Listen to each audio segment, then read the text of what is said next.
Menelisik misteri Sabdo Palon. Jalan setapak menuju Nusantara Jaya. Bedah telisik spiritual wasiat nenek moyang. Dalam upaya menelisik misteri siapa sejatinya Sabdo Palon, saya mengawali dengan mengkaji serat Dharma Gandul dan ramalan Sabdo Palon. Di sini tidak akan dipersoalkan siapa yang membuat karya-karya tersebut untuk tidak menimbulkan banyak perdebatan. Karena penjelasan secara akal penalaran amatlah rumit. Namun dengan pendekatan spiritual, dapatlah ditarik benang merahnya yang akan membawa kepada satu titik terang. Dan ini akhirnya dapat dirunut secara logika historis. Menarik memang di dalam mencari jawab tentang siapakah Sabdo Palon.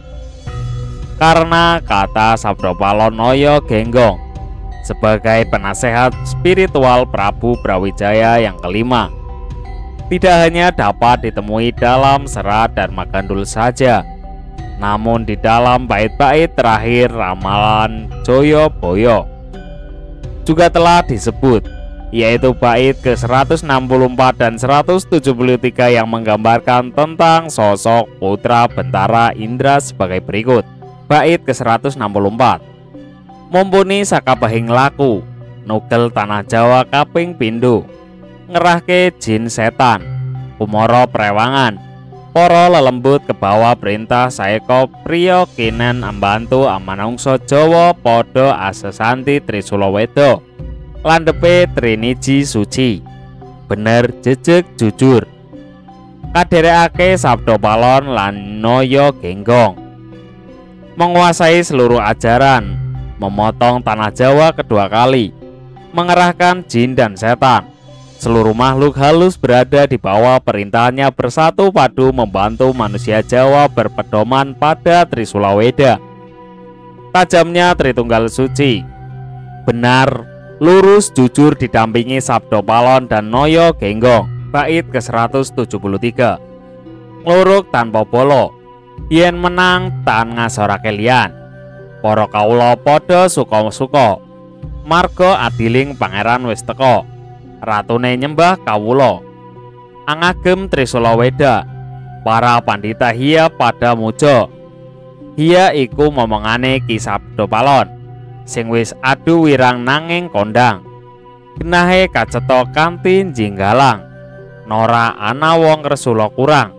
Hiya iku tandane kala bendu wis minggir, jenti wektu jejering kala mukti, andayani indering jagat raya pada asung bekti, menyerang tanpa pasukan, bila menang tak menghina yang lain, rakyat bersukaria karena keadilan yang kuasa telah tiba.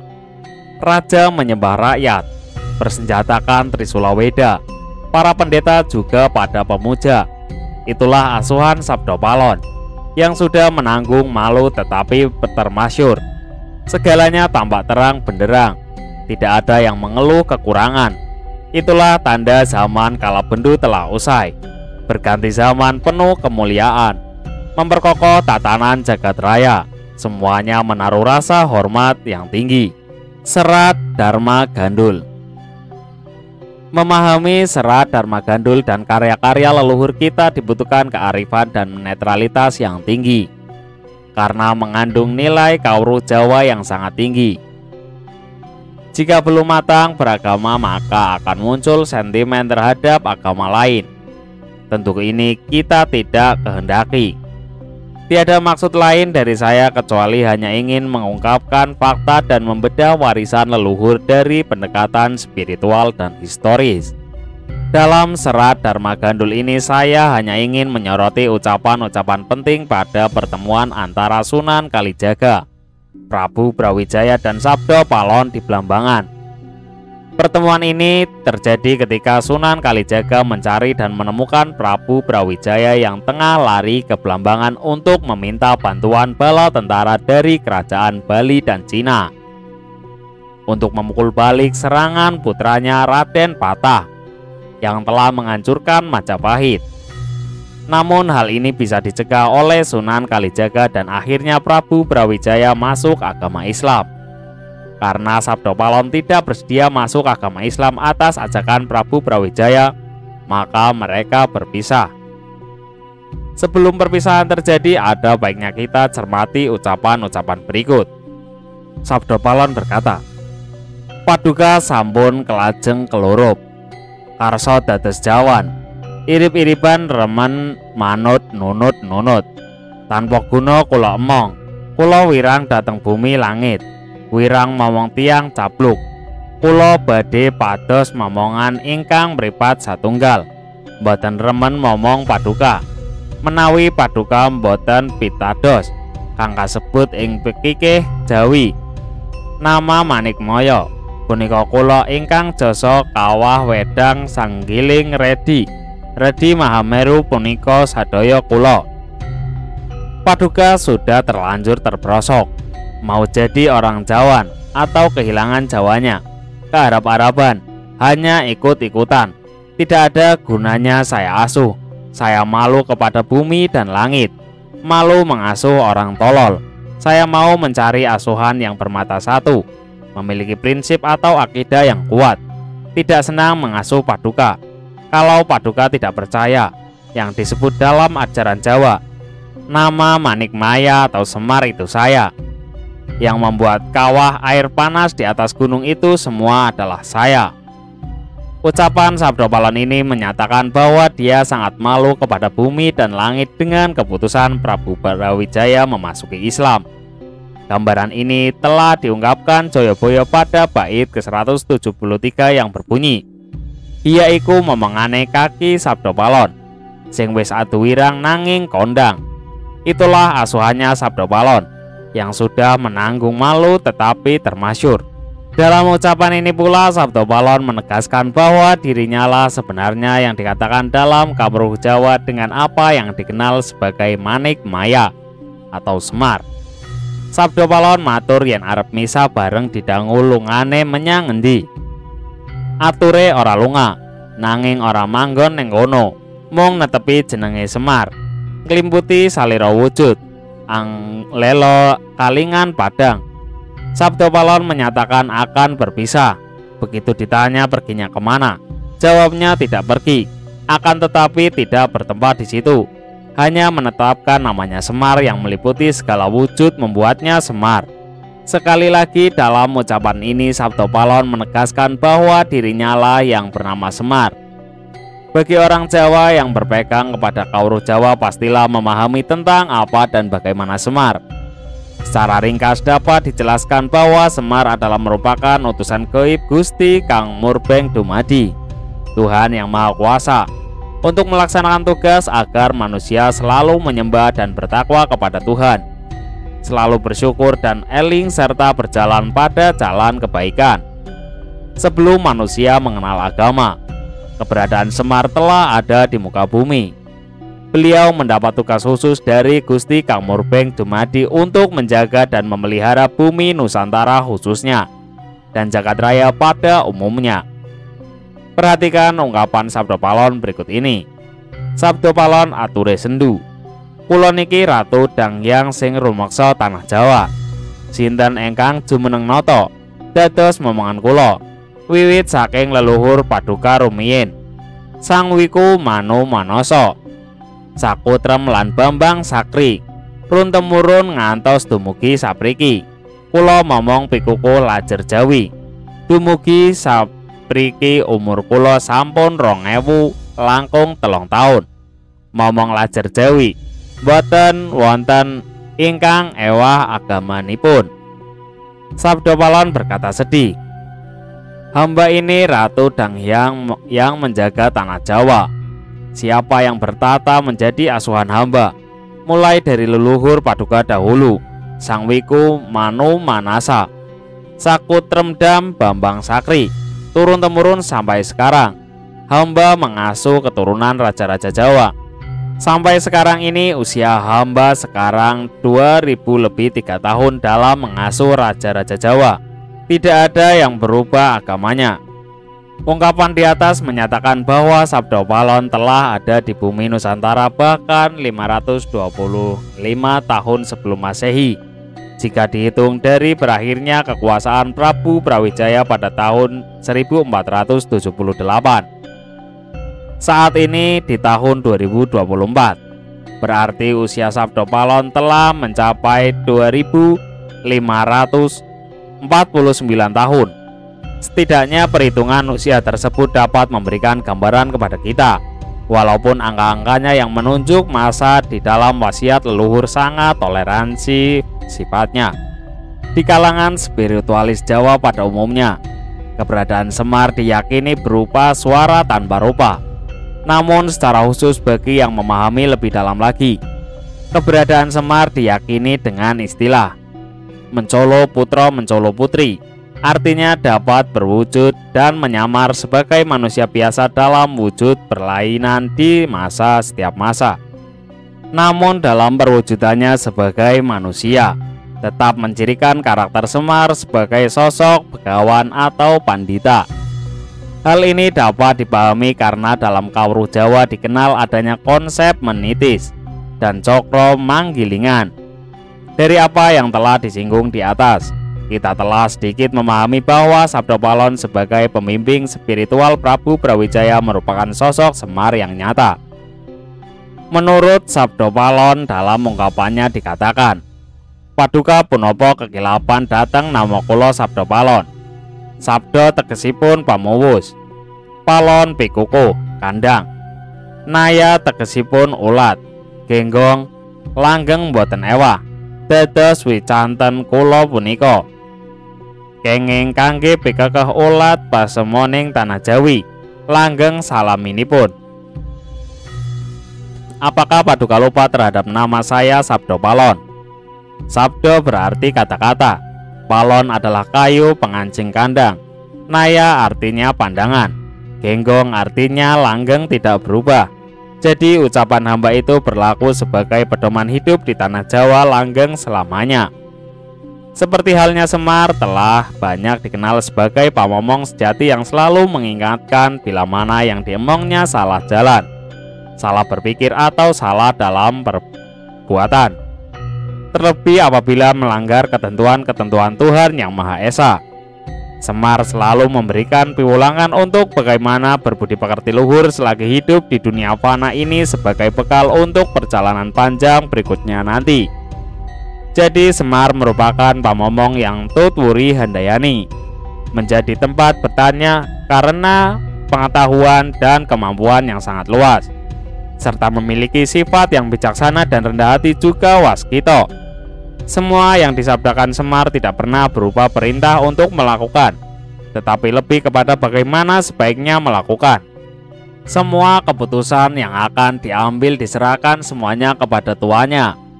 Semar atau kaki Semar sendiri memiliki 110 nama. Di antaranya adalah Ki Sabdo Palon, Sang Hyang Ismoyo, Ki Bodronoyo, dan lain-lain. Di dalam serat Darmo Gandul diceritakan episode perpisahan antara Sabdo Palon dengan Prabu Brawijaya karena perbedaan prinsip. Sebelum berpisah, Sabdo Palon menyatakan kekecewaannya dengan sabda-sabda yang mengandung prediksi tentang sosok masa depan yang diharapkan. Berikut ungkapan-ungkapan itu. Paduka yektos menawi sampun santun agami Islam, nilar agami Buddha, turun paduka tamtu apes, Jawi kantun Jawan, Jawinipun ical, Rahman nunut bangsa sanes. Benjing tamtu dipun perintah dening tiang Jawi ingkang mangerti. Paduka perlu paham, jika sudah berganti agama Islam, meninggalkan agama Buddha, keturunan Paduka akan celaka.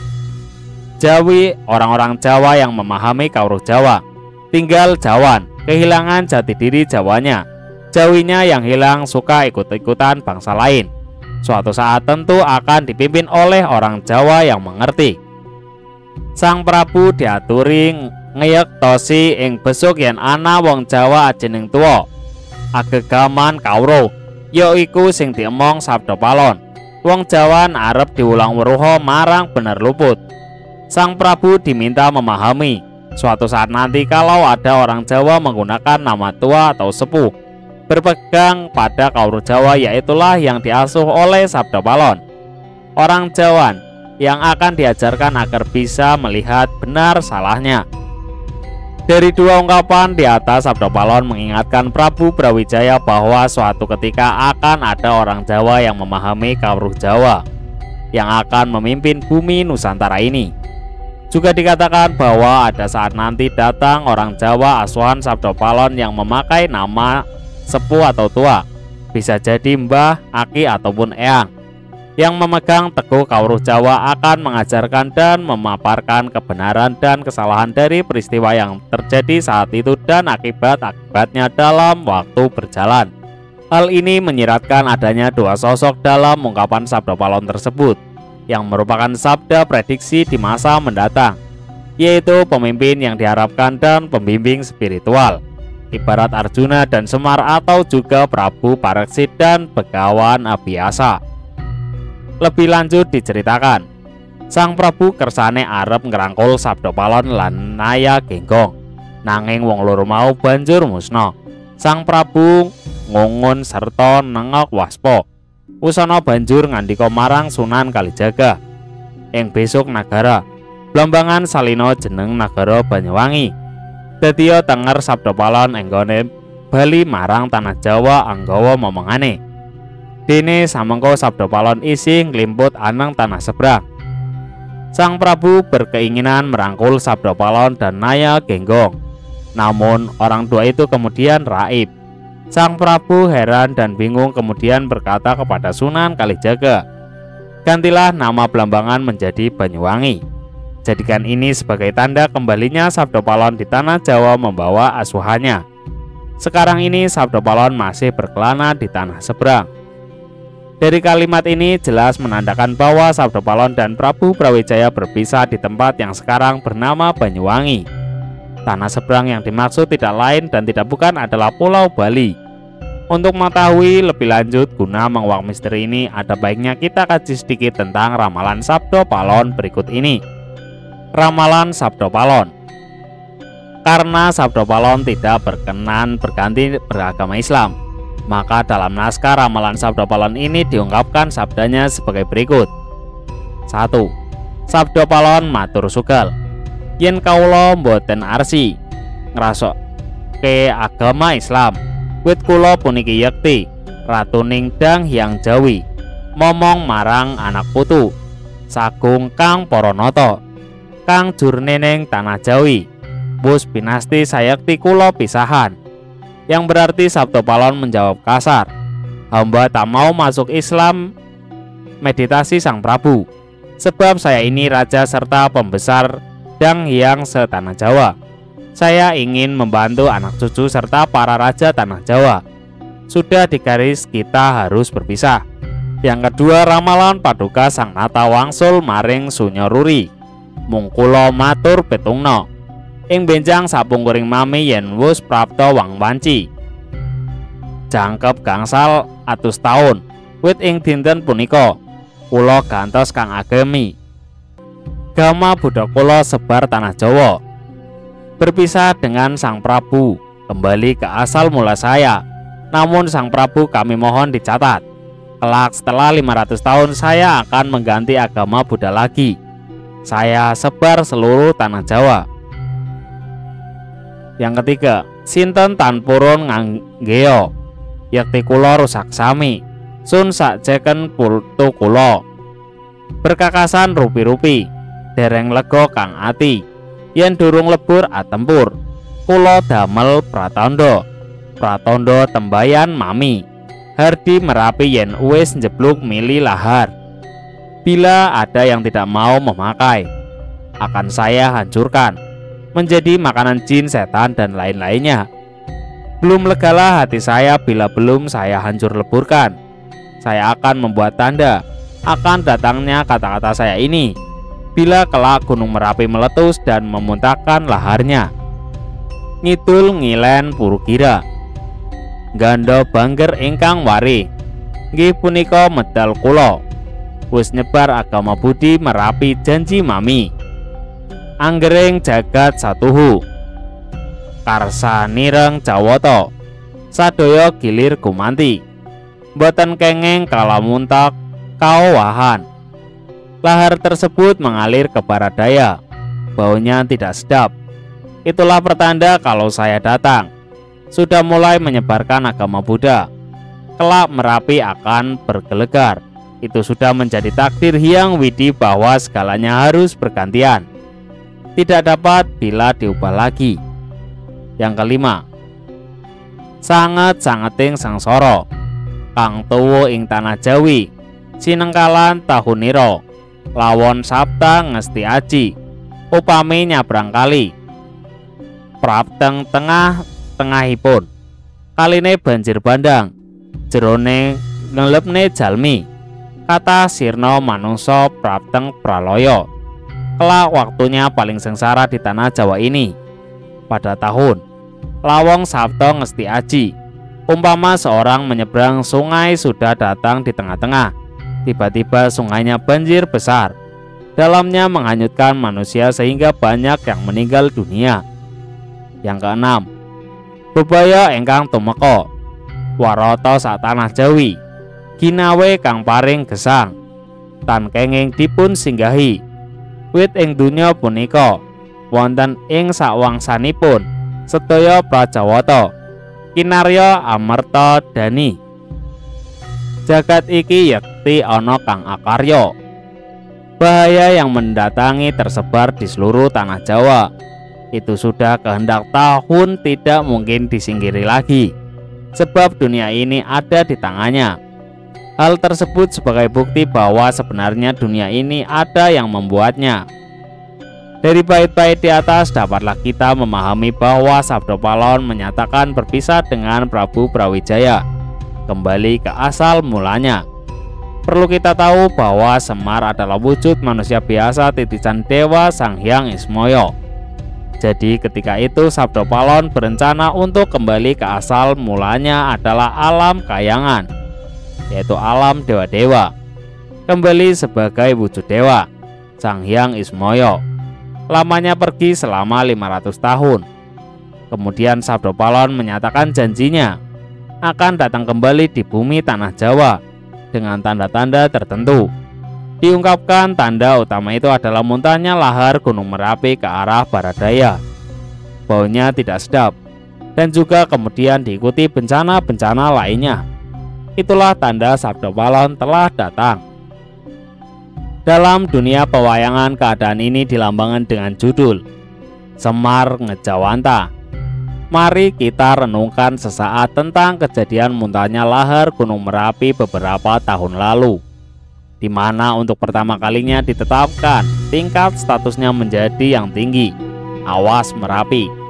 Saat kejadian malam itu lahar Merapi keluar bergerak ke arah barat daya. Pada hari itu tanggal 13 Mei 2006 adalah malam bulan purnama bertepatan dengan Hari Raya Waisak Buddha dan Hari Raya Kuningan Hindu.